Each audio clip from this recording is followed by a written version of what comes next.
Salamat po na masiupo kayo lahat. Thank you for the courtesy. I have a 3 pages of speech, but gawa lang ito ng opisina sa Pasig, my office. But I think that for the effort at saka kayo pumunta dito, dapat malaman ninyo lahat kung ano ang nasa puso ko and what I intend to do. I have the remaining 3 years of my presidency. And I would like to assure everybody, the military, the police, all the civilian employees of government, that I do not have the slightest intention of overstaying in the office of the President a minute or a second longer. I will step down on the last day of my term.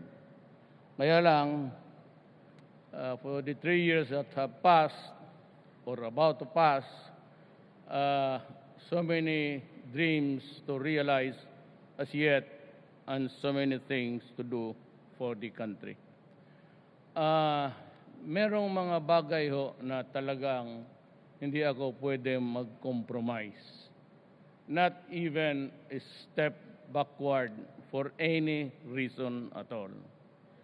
At mayroon naman akong mga sa ating bayan that besets our country today, that I'm willing to talk about it, not necessarily to agree, but to listen and decide after consulting the people of the Republic of the Philippines.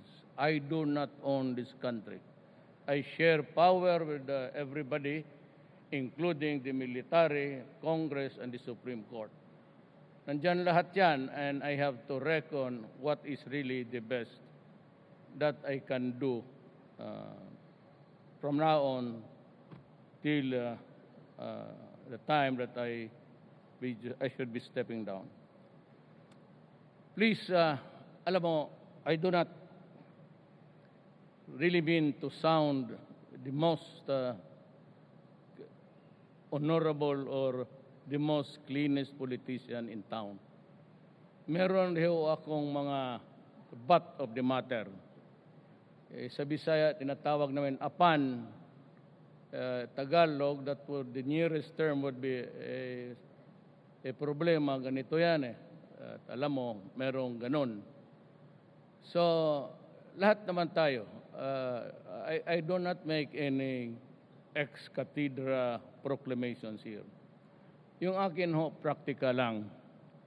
Pero the reason why I really wanted to be here, aside from the fact that I would like to honor si Congressman Oka, we were together in the 11th Congress.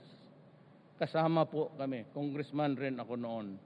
And of course, the governor and the congresswoman now. Just to also share with you the burdens of the country. First is, I'd like to remind you, and myself, and everybody, na unless we can have law and order in this country, and unless we can put a stop to graft and corruption, believe me, even if there is another term for me or you give me another 4 terms, for as long as 2 factors are not present or obtaining in our country, there can never be true progress or development. It would always be a hanging factor sa atin dito lahat. Ngayon, ang una is, ang tingin namin, the immediate threat is the Communist Party of the Philippines. I used to dabble with the principles of socialism. hindi ako magpa kung sino man. I was just a student, an ordinary one. But being originally from Cebu, tatay ko, then he migrated to Mindanao, married a Mindanaoan mama ko. I am one of those who really realize the importance of changes in this country. For one, maraming nagpunta doon sa Mindanao. Marami dito. I even have one kasama ko sa mga dormitoryo noon dito. John Llamas, he's from here. I mean, the wife, he has finally decided to settle down here. Kami yung nagpunta ng Mindanao on the promise of the sloganeering of the Americans that you go to Davao, you go to Mindanao because it is a land of promise. Actually, never told the truth that at that time, Mindanao was already subdivided into several homesteads, pati yung mga grants. And yung mga insulares, the Spaniards who choose to remain here after the Americans came, got so many concessions about owning so many thousands of hectares of land. Wala yun. Kaya if you go to Davao, it has developed, and indeed, it's now really very, very big. But noon maliit lang. And pagdating namin doon, lahat ng mga lupa titulado na sa either half descendants of the Americans, but itong pamilya ko, well, those were the original, hindi naman Amerikano yan sila, Germans that were granted asylum by Quezon noon, nagpuntahan ng Mindanao. Ay, yung si Inday. That's a bit parang Caucasian. Pero yun yung nakakuha ng mga lalaking lupa. So there's a problem about land and agrarian reform. Dito po, I was trying to figure out if nandito si Castriciones, the DAR Secretary, kasi gusto ko siyang tanungin, and I hope he would be around next time, na gusto ko siyang tanungin if there's still available lands, government lands, ang uunahin ko dito banda sa inyo. Kasi yan ang the most fertile issue ng komunista. Diyan sila ituturo nila yung I have been a keen student of socialism. Totoo yan, sabi nga ni Season, I am a poor student of socialism. Kasi kilala niya ako na maestro ko siya. He was my teacher, Lava, Lansang, Lapos. Yung puro big time na sa Hukbalhap noon, dumaan ako. Kaya ang utak ko, it's tainted with a strong desire for equality. Nagpunta kami ng Mindanao, yan nga ang gusto sana namin, hindi naman nangyari. And it's the most fertile issue until now in Central Luzon, in the Visayas, lalo na yung Bacolod, mga sugarcane plantations. Of course, ngayon medyo down na because the thing is about fructose, hindi na talaga sugar. So, but the dynamics are still there. Alam mo, sinabi ko sa military, pati sa police, at sabihin ko na sa inyo lahat, we can never solve this problem in the Philippines unless we are able to tackle the issue of land reform. Kailangan talaga, kung maaari lang, mabigyan ang, land is really very expensive now. Even to own a few meters of land under the sun on a very small planet is already something which can mean big to somebody. Kaya dito unahin ko, if there's still government lands, pag-aralan na lang ninyo yung mga agricultural on itong uphill. I will, within the 3 years of my remaining, ibibigay ko sa inyo lahat yung lupa ng gobyerno dito. Wala na silbi. Sabihin ko sa inyo, sa mga administrator, for what? Why are we hanging to those vacant lands when we can use them to satisfy the fundamental desire of every Filipino, not only agricultural workers, but all to own a land. Ngayon, mapresyo na yung lupa ngayon. Because at 110 million, we cannot be so generous to all. But yung naiipit, ibigay natin. We have to snuff the life of the communists. Pwede akong sumali ng Communist Party of the Philippines. Ang problema, ang hindi ko kaya, and I cannot reconcile with the fact that I have to kill my own Filipino brothers to wage a war for 52 years for nothing. Yan sinasabi ko sa komunista. You have jeopardized, caused sorrow and misery to the country fighting for a lost cause. Wala na yung iduluyan ng komunista. It's over and done with. Kaya gusto ko kayo kung may pera lang, but I can make about a party of 10, papuntahin ko kayo sa China and tell me if there is a space there for communist takeover sa lupa. Wala na. And even Russia. Kaya gusto ko kayong gastos ng gobyerno, hindi ako, walang pera. Pero papuntahin ko kayo. Gusto ko kayong mga komunista, ako na, paalamin mo lang ako na I will guarantee your safety, pababain kita. Ipakuha kita ng sundalo sa bukid at bigyan kita ng passport at maghihingi tayo ng visa, and then you go and tour China and tell me straight in the face, pagbalik mo, kung hanggang ngayon tama pa ba yan ang the way that it's being fought. 52 years of killing. I have not seen ng isang grupong tao affected with mass insanity. Kagaya ko nakikinig ako kay Season. The problem is I cannot go into an armed struggle.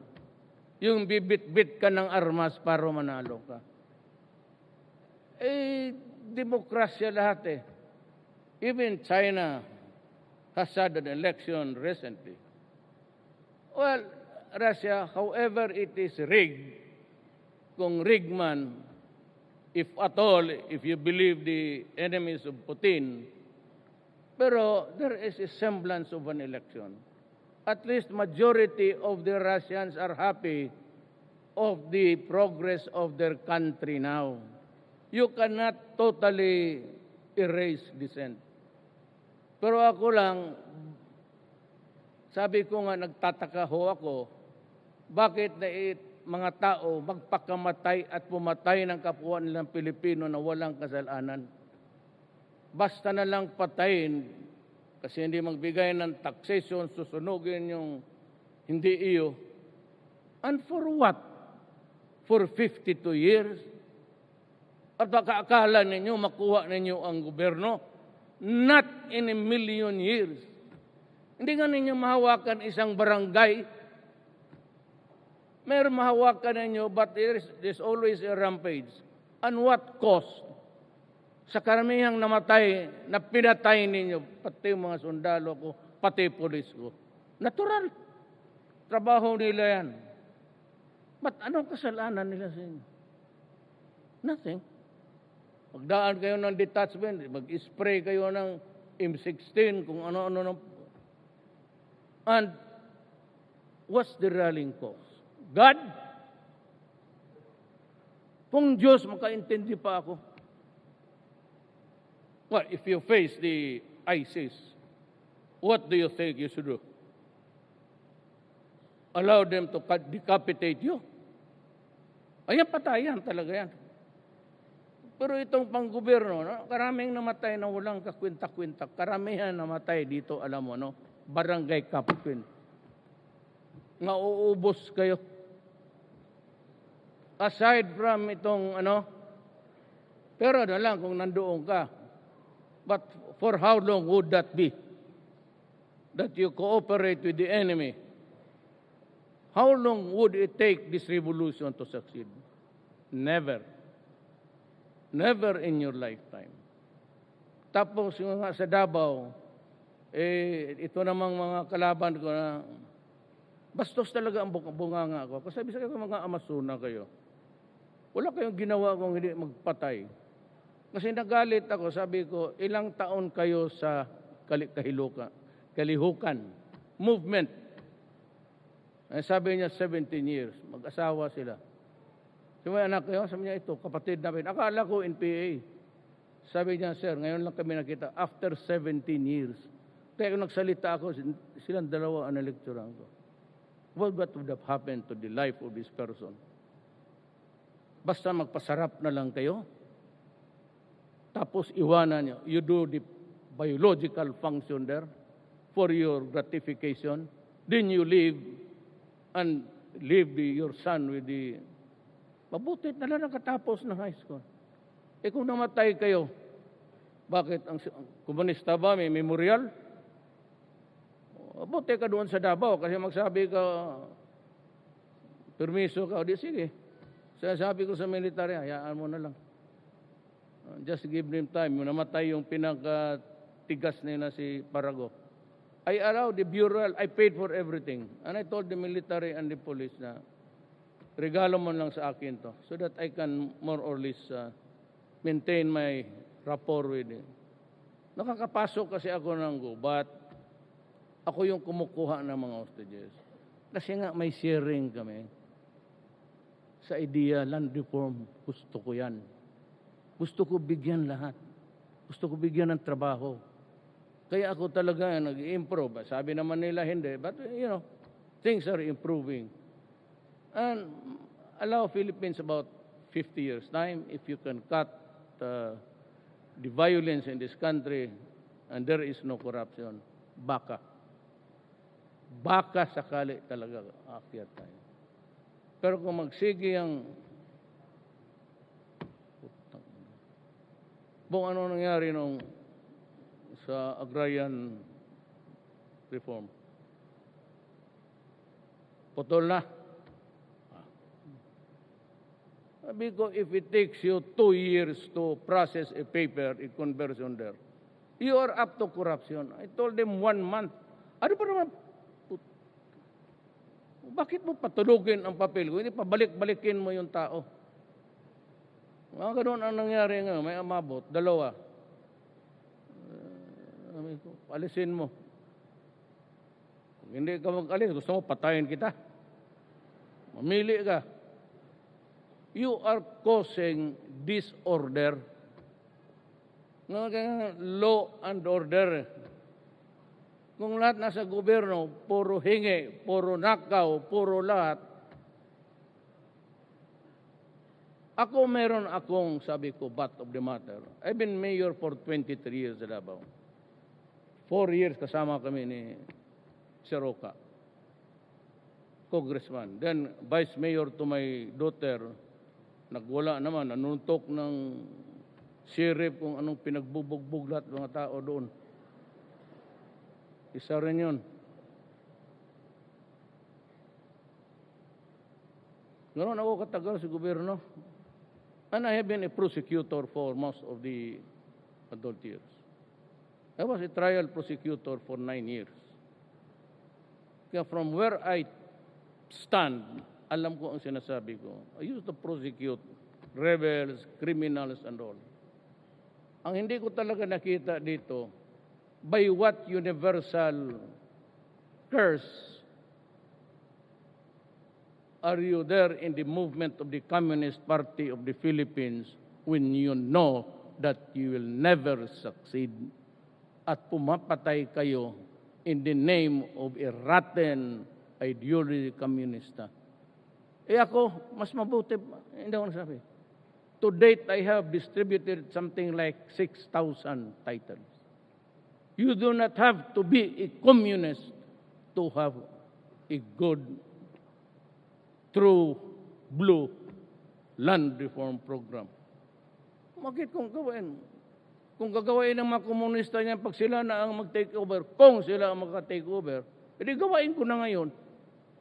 Kaya ko pa naman. Sino man mag-ayaw ng batang presidente na mag-utos? But only if it promotes the interest of the country. Ako may ano ako, pero hindi yung pera. Siguro ibang issue. Babae.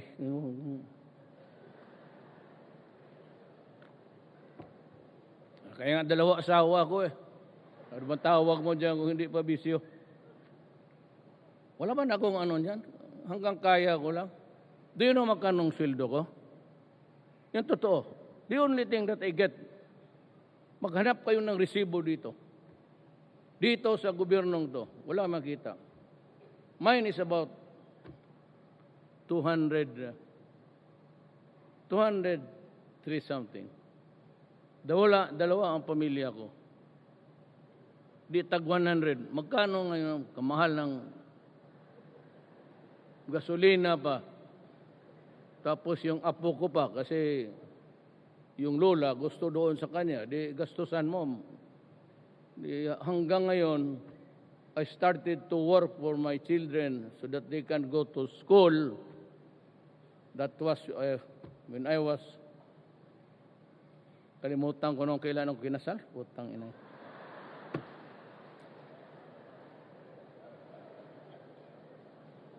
Until now, 73 ako, nakikihati pa ako sa sweldo ko.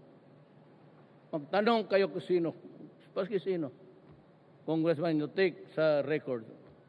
Wala akong ibang ano. Sweldo ko lang. Bagay, libre pamasahe. Alam mo kung bakit? Ang sakyan kung yawa na yung lansya na bubububub. Dito man ako sa kabila nakatira. Kaya yung Malacanang, sabi nila puro multo. O ayaw ko naman ng away, pero pinitik mo yung bayag ko hating gabi, talagang tatalon ako sa kama ko. Pero gano'n mo yung ano mo.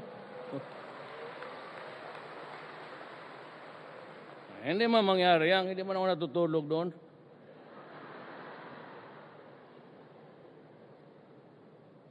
Ganito na lang. Ako, ayaw ko makipagpatayan. Sa totoo lang. Taas nga ninyo yung kamay ninyo. Yung mga komunista lang. NPA. Tignan mo. Pagdating doon sa bukid, nakaharap, may armas na. Saan kayo? Hindi ka ba military? Ngayon, harap-harapan, nandito ako, okay lang. Sinong NPA dito? Ang number one na problema ko sa Communist Party, Communist Rebel Movements, itong Lucena. Quezon, yan. Yan, mamalang. Ngayon sa karami-rami, wala ni isa ang magtaas ng kamay.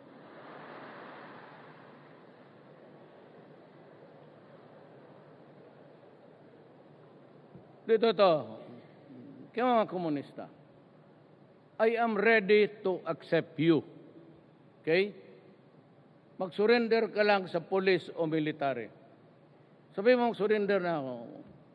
Sir, sino ba sabi ni Duterte doon sa Coliseum sa gym. Surrender kayo. I will guarantee you, I will build a house for you here. Maghanap ako. Kaagad, pagawa ako sa NHA. Then I will pay you, tapos magtayo ako dito ng TESDA.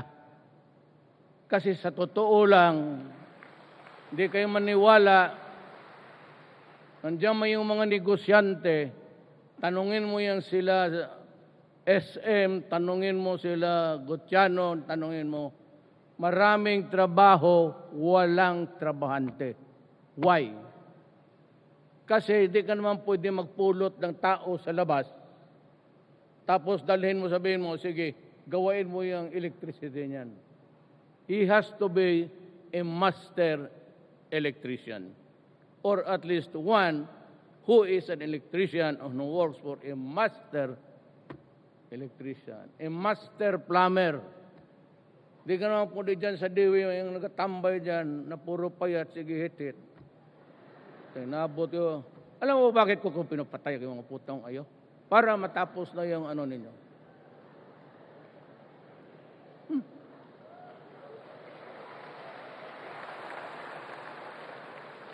Kaya ko kayo pinapatay kasi sakripisyo masyado yung araw-araw.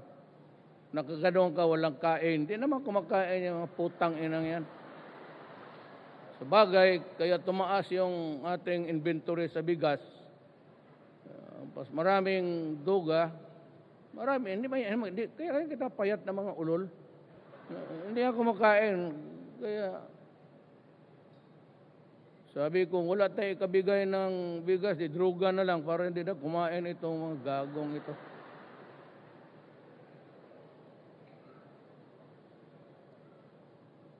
Yung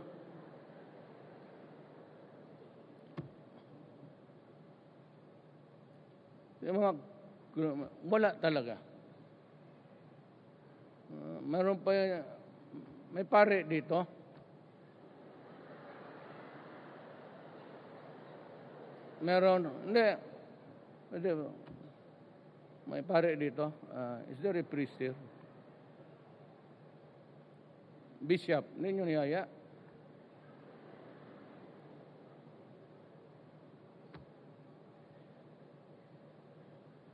Mga denial. So, sinisira. Ito, sabihin mo sa kanila, sisimba man kayo lahat, Katoliko man tayo lahat. Ngayon ako, hindi na. Magsarili ako ng, gusto ninyo magpamimbro. Meron akong tinatayo, yung naasar sa pare, yung kalukuhan nila.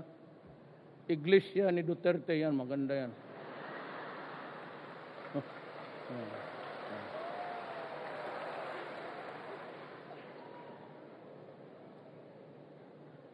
Hindi ako maghingi sa inyo ng pera. Makinig ninyo sa wali ko, tapos mang-hold up tayo. Paghatay-hatiin na lang natin. You know, there are yung mga progressive na. Hindi, wala naman akong sa kanila. Ba't ako yung nagasagutan kami? Kasi naintindihan ko yung human rights. The sanctity of life. Ateneo ako. San Beda ako nag-college of law. Alam ko yan, hati ako. Kasi minsan, pag ayaw ko yung pare, punta ako doon sa mosque. Nagdadasal ako ng sarili ko. Kasi lola ko, Maranaw. Kaya kung saan lang para sa akin, my God nga eh. Your God is, but my God has a lot of common sense. Ang God ko, hindi ko pinagdadasal na, sana mamatay na yan si Duterte. Putang na ito mga pare.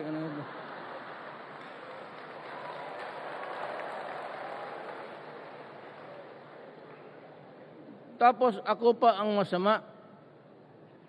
Ganito na lang, kayong lahat Pilipino, putang ina, ano ang nakukuha ko dyan pinapatay ko yan? Sige nga. Tell me kung ano ang makuha ko dyan. Sabihin mo, pinatay ko lahat. Sabihin natin na totoo. Anong makuha ko? Ang makuha ko, true to life ako sa pangako ko.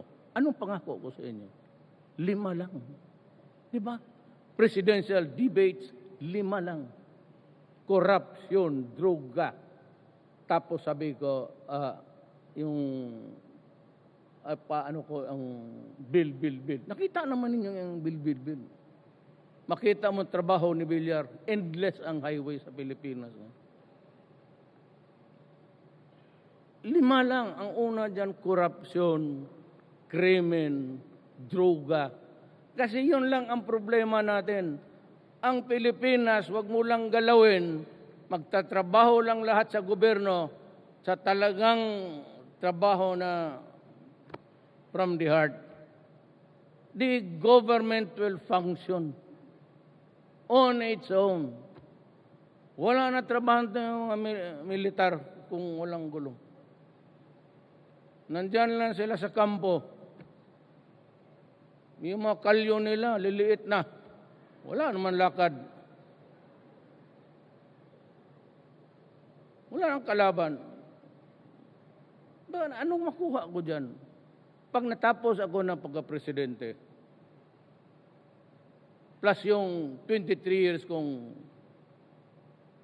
pinatay doon, karami kaya noon. Hindi naman nag-abot ng 5. Pero, 5,000 siguro. Ha? Hindi, biro. Kaya pagdating yan, recorded yan, i-replay ng mga buang yan. Tapos sabihin mo, Duterte admits killing 5,000. Hoy, buang istorya lang yan.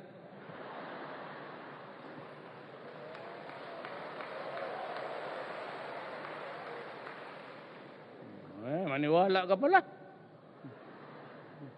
Pero di ba sinabi ko sa inyo, do not destroy my country. Tumatakbo ako ng presidente. Mayor ako, ganoon rin. I will build a city that is safe and comfortable. Do not destroy it because I will kill you. Do not kill our sons and daughters. Yang droga na yan. Because I will kill you. I could not be more clear than that. Pag sinira mo ang bayan ko, talagang magwawala ako. Kaya ang nangyari nung 5 days ago, ang nagmi-maintain ngayon ng Shabu, ang mga bata. Kung may parokyanong makita niya at naghahanap, dadalhin nila doon, pahititin nila. Sila na ang kukubra, pati ang mga bata, shoot na rin sila. As young as 6, 8, 9, 14. Kita mo ginagawa ng mga ulol. Tapos sabihin mo sa akin sa human rights, there's a son of a bitch lying dead there. Yan lang ang worry mo. Tapos sinisira ang bayan ko. Putang ina mo, papatayin talaga kita. What are you doing to my country? It is self-preservation of the Filipino people. Dalawa lang, pareho kami ng military dyan. To protect the people and preserve this nation. Kaya nga tayo nagkagira-gira dyan sa mga rebelde na yan. 1,000,006. Ayaw maniwala ng mga ulol itong human rights. Sabi nila, yung 3 million ni Santiago sa Pedianon, sobra-sobra yun. So pagdating kay Bato, sinabi ko sa kanya, Adre, bilangin mo talaga ng gusto. Open the records. Huwag mo akong taguan. So I appointed him. Buksan mo na niyo. Doon ko nalaman. Kaya, sabi, totoo yan. Sabi ni Duterte, tapusin daw niya within 6 months. Ang sa akin, yung sa Davao, madali, patayin ko lang yan, left and right. In 6 months na, tapos yan. Pero nung naging presidente ako, I never realized that it was that the magnitude of the contamination of the country sa Cebu. Hindi ko alam yung customs, pati yung police, kalaban ko rin pala. Paano ko matapos yan kung ganun? May mga gangster pa. May mga tagalabas pa. Ngayon itong mga bata ginamit nila. Kaya nagwala ako. If you are not the president, maybe you can excuse yourself by saying, well, that's the job of the police and the military.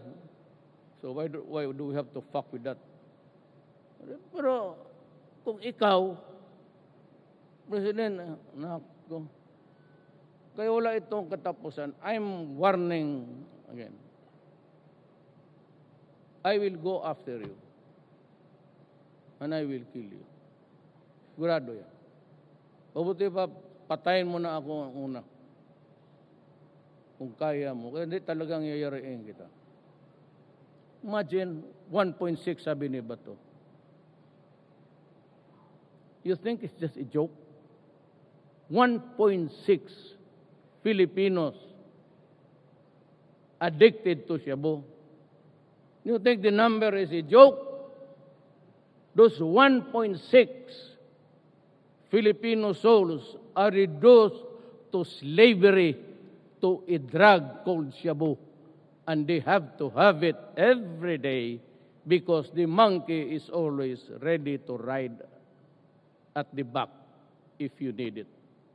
Kakati na yung katawan mo, parang may unggoy sa likod mo. Kailangan mo na. Wala kang pera, pumatay ka, magnakaw ka. So, gano'n yan. Marami pa daw na hindi ko may nagsabi pa dito yung mga atribida. I stop saying about the rape of... Bakit ko bakit ko taguin yan? Na marami dito punta ng Middle East. Nire-rape yan sila. Kaya nga kami nagputahan ng mga binastos ko lahat. Ilagay sa freezer kung anong raping. Kaya ako nagwala. Tapos ito, stop talking. Why should I stop talking? It is connected with a more serious crime. Sabi ko, itong mga to, they go there. They endure degradation.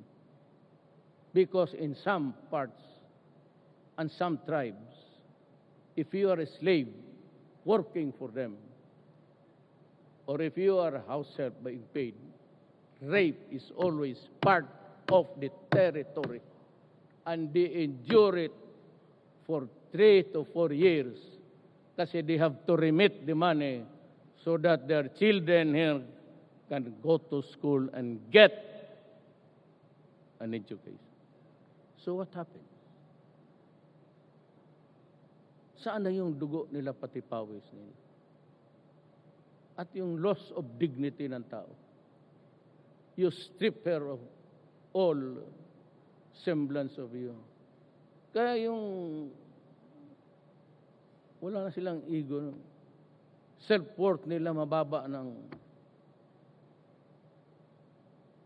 Tapos pagdating sa pera, lus-lusin mo yung bata hanggang bumigay. So, where's justice there? Human rights? Patay dito. You know, kinig kayo. Taga-Mindanao lang po ako. I do not come with credentials. Ordinaryo lang ako. 75 lang ako guys sa inyo.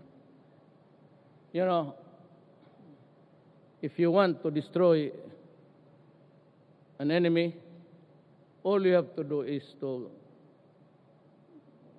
contaminate one child or 2 child sa Cebu. That family becomes dysfunctional. Sigurado. Iyang asawa magpunta sa Middle East.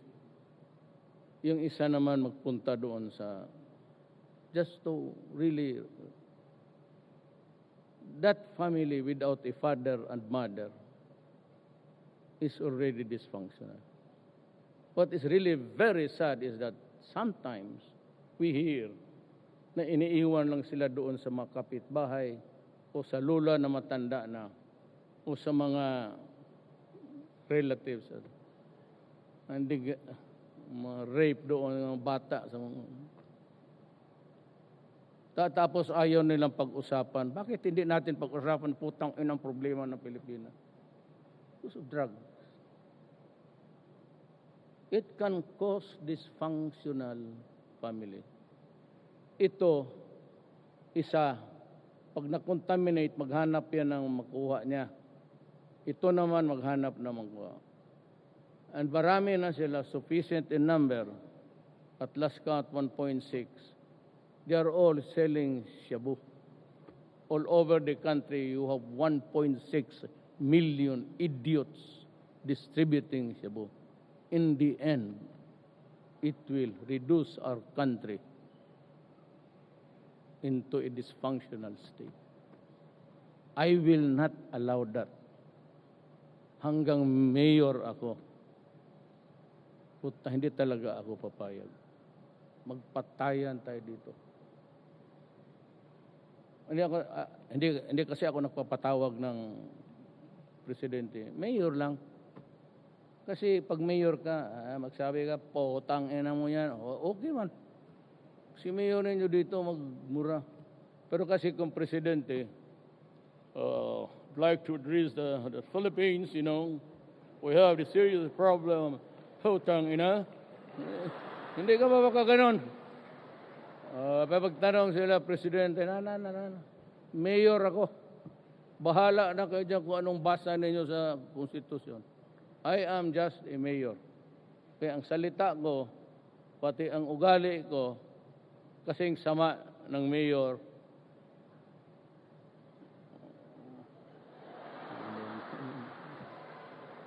Hindi naman.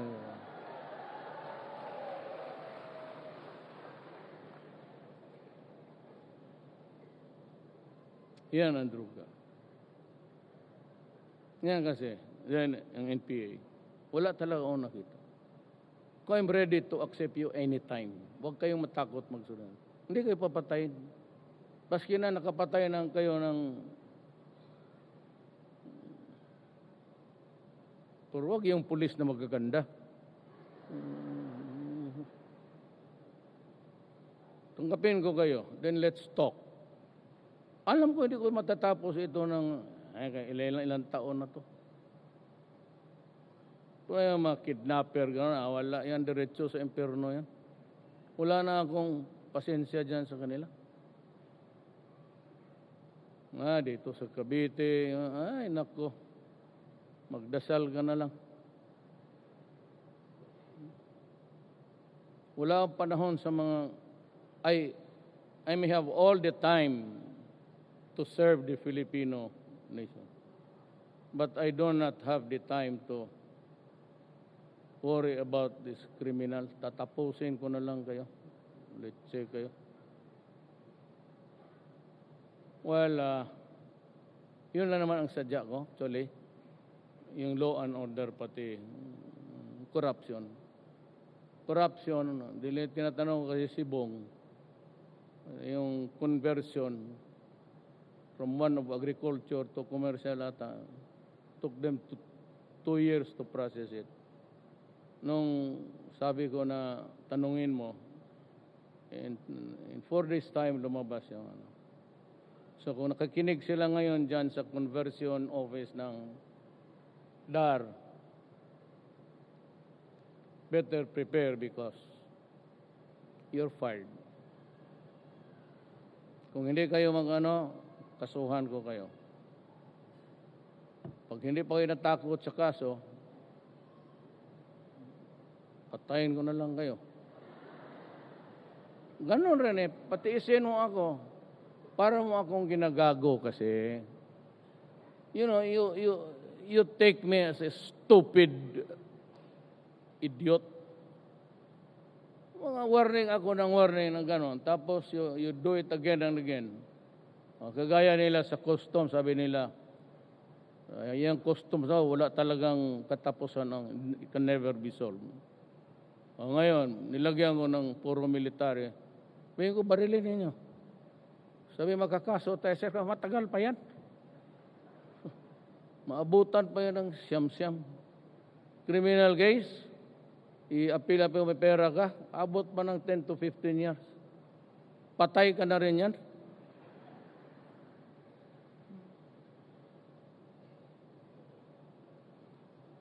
Ang gaya ko, kulungin mo ako, 73 na ako. Pagkalabas ko, 76.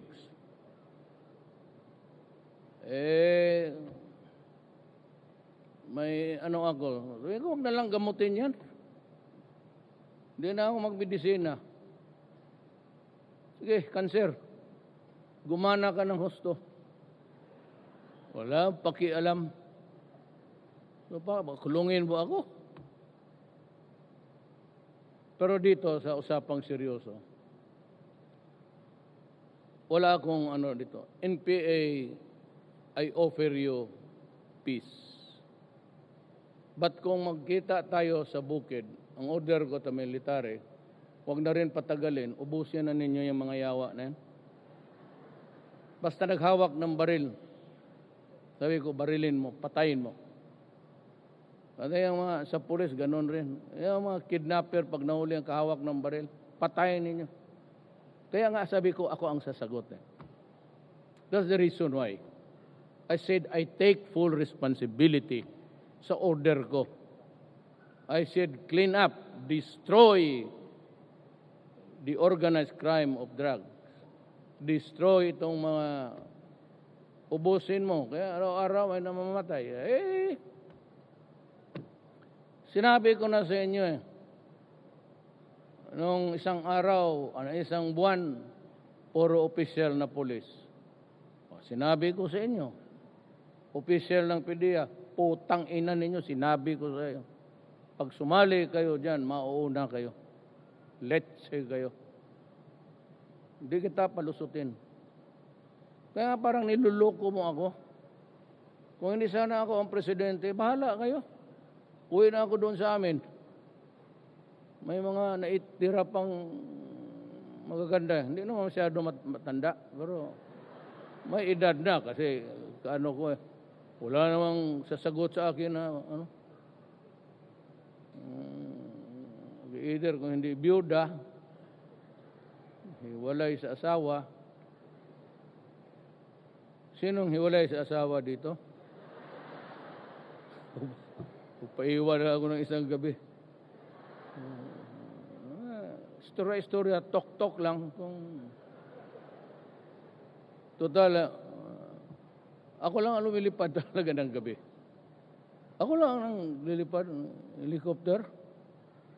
Pag take off niya, madilim masyado, wala na makita. Totoo.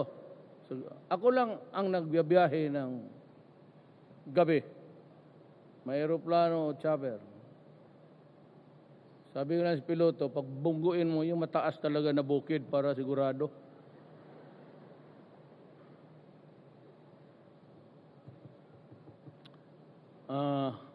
What do you, if there's anyone who would like to take the floor to say something or maybe ask a question, I'd be happy to respond. Kasi kung wala na, then yung korupsyon talaga lang, sabi ko. Hindi talaga ako pwede dyan. Sabi ko, meron akong entire 23 years. Ayaw ko lang. Ayaw ko kasi ayaw ko lang. You know, my father was once upon a time kasama ni Enverga. Governor dito noon. My father was also governor of Davao. It was one huge province. Kaya yung public service, pati yung how it means to the people for us to be there to help them. Malaking bagay yan. So kaya ang police pati military, pag hindi mo binakapan yan, hindi ba kayo nagtaka? Na hindi pa ako na presidente, ni isa, dalawa, tatlong adik ko na nagsusurrender. Nung nag-presidente ako, kita mo naman araw-araw na kalinya, ang papayat, and naging milyon. Masakit yan. Kaya sabi ko ako, hindi ako pwede. Hindi ako pitsugin. Dito ako nag-aral, pero huwag kayong mga sindikato dyan. Abutin talaga kayo. Kasi bubuhusan ko talaga ng pera. Bubuhos ako ng pera sa kampanya sa... Kaya nung Batucabe, sir, na-publish na mag-put up ang Congress ng 30 million. Di sabi ko, ni-round na kasi, gawin na lang natin 50, I will give 20 para maging 50. Sa awa ng Diyos, sir, ako lang ang nag-deliver ng 20 ko. Ang Congress medyo wala pa. Ini-imprint pa daw yung pera. Pero ako, pag huli, bigay ka agad. Binigay ko. Albayalde. Ayan.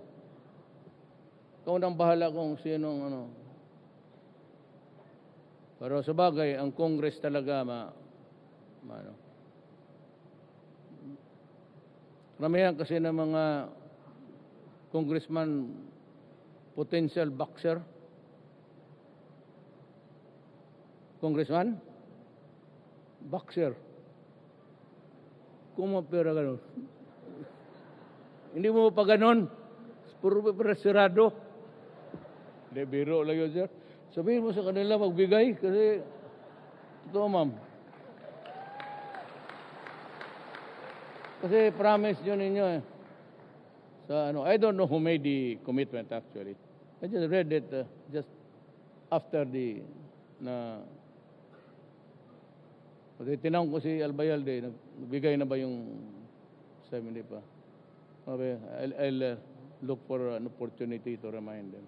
Para maglakas naman ang loob ng police. It was solved on record time. So, marami pong salamat. This is the first time that I have visited you actually after the elections. I remember coming over, but it was rather a whistle stop. Daan lang kasi for lack of material time even to... Saka po wala akong kausap rito. I never had... You know, I only had si Aimee, si Abet, Bataan, Then sa home province ko sa Cebu, wala ako. The entire Cebu, wala ako ni isang barangay captain. In Mindanao, si Subiri lang, si Angel Amante, Agusan, pati sa Davao. Kaya alam ko na utang ko ang, you know, the presidency actually, seriously now, the presidency is a gift from God. Bigay talaga ng Diyos yan. And my gift to you is itataya ko talaga ang buhay ko, pati my freedom, if it gets to a worst scenario, that I go to prison, I will go to prison. Basta gawain ko ang gawain ko because I have to protect the Filipino and preserve the nation. That's my goal. And I have to, it's dark, sabi ko, but I travel at night. Kasi kaming mga Mindanao, karamihan sa amin wakwak. Salamat po.